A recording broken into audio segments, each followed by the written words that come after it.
आत्मा की सवारी। फैजाबाद जिले की एक रात की बात है। वहाँ के घाट रेलवे स्टेशन में कई सारे ऑटो ड्राइवर खड़े थे। सभी सवारी आते ही एक एक करके उन्हें बैठाते और चले जाते थे। जैसे ही रात ज्यादा होने लगी, ज्यादातर ड्राइवर अपने घर को चले गए। उसी रात दुर्गेश ऑटो ड्राइवर भी घाट रेलवे स्टेशन पर था। वो भी दूसरे ड्राइवरों की तरह घर जाने ही वाला था। तभी उसे याद आया कि एक पैसेंजर ट्रेन आने वाली है। दुर्गेश और 3-4 ऑटो चालक उसी पैसेंजर ट्रेन के इंतजार में रुक गए। तभी जोर जोर से बारिश होने लग गई। रात तो थी ही, लेकिन बादलों की वजह से चांद की रोशनी भी नजर नहीं आ रही थी। बादल गरजते और बिजली चमकती तो कुछ उजाला नजर आता, वरना अमावस्या से भी ज्यादा काली रात हो गई थी। कुछ ही देर में पैसेंजर ट्रेन आई। दुर्गेश को ट्रेन से एक खूबसूरत सी लड़की उतरती हुई दिखी, जिसके कंधे पर एक बैग और हाथ में एक सूटकेस था। वो लड़की सीधे दुर्गेश के पास गई और कहने लगी कि मुझे रामपुर जाना है। दुर्गेश ने कहा कि अभी बहुत रात हो रही है, इसलिए 700 रुपये किराया लगेगा। अगर आप सुबह जाएंगी तो मैं 200 रुपये में ही छोड़ दूंगा। लड़की ने जवाब दिया, मुझे अभी जाना है, आप ले चलिए, मैं पैसे दे दूंगी।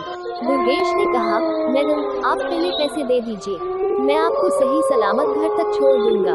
लड़की बोली, अभी मेरे पास सिर्फ 300 रुपये हैं, आप ये रख लीजिए, घर पहुंचते ही आपको बचे हुए 400 रुपये दे दूंगी। इतना सुनते ही दुर्गेश ने कहा, ठीक है मैडम, आप ऑटो में बैठ जाइए। कुछ ही देर में दुर्गेश ने उस लड़की को उसके घर के पहुंचा दिया।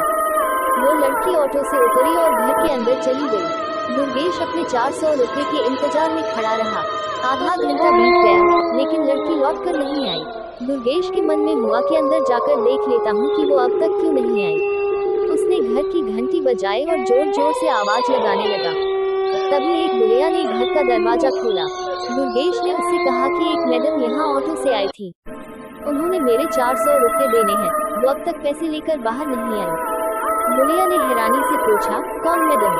यहाँ तो मैं और मेरे पति के अलावा और कोई नहीं रहता। हाँ, मेरी बेटी पहले रहती थी, लेकिन वो 5 सालों से यहाँ नहीं रह रही है। दुर्गेश बोलने लगा, क्यों, अब वो कहाँ रहती है? मैंने शायद आपकी ही बेटी को यहाँ तक छोड़ा है, आप एक बार अच्छी से देखिए। बातों ही बातों में दुर्गेश की नज़र सामने दीवार पर गई। वहाँ उसी लड़की की तस्वीर लगी हुई थी, जिसे वो ऑटो में बैठा कर लाया था। दुर्गेश ने बुढ़िया से पूछा, वो दीवार पर जिसकी तस्वीर लगी है, वो आपकी बेटी है? बुढ़िया ने जवाब दिया, हाँ, वो ही मेरी बेटी है। क्यों, क्या हुआ, तुम ऐसे क्यों पूछ रहे हो? हाँ, जवाब सुनते ही दुर्गेश बोल पड़ा, माताजी, मैंने कहा था न कि मैं आपकी बेटी को ही घर लाया हूँ। यही मेरे साथ ऑटो में बैठकर आई थी। आप अब जल्दी से मेरे पैसे दे दीजिए। देखिए, सुबह भी हो गई है, मैं कब से यही खड़ा हूँ। बुढ़िया ने दुखी मन से कहा, बेटा, ऐसा नहीं हो सकता। हाँ, ये मेरी बेटी है, लेकिन 5 साल पहले ये ट्रेन के नीचे आकर मर चुकी है। इसे तुम कैसे घर ला सकते हो? ये सुनते ही दुर्गेश के होश उड़ गए। वो तेजी से वहाँ से भागा। जैसे ही वो ऑटो के पास पहुँचा, तो देखा कि उसकी सीट में 400 रुपये रखे हुए थे। उसने वो पैसे भगवान के सामने रखे और मंत्र का जाप करते हुए आगे की ओर बढ़ गया। उसके मन में हुआ कि आज तो सवारी बैठाने और पैसेंजर ट्रेन के लालच में मेरी जान जाते जाते बची है। उस दिन से दुर्गेश ने रात को ऑटो चलाना ही बंद कर दिया। वो सिर्फ दिन के समय सवारी लाता व ले जाता और रात को घर में आराम से सोता है। कहानी से सीख, दिन में काम करने के साथ ही रात को आराम करना भी उतना ही जरूरी होता है, नहीं तो ज्यादा लालच भारी पड़ सकता है।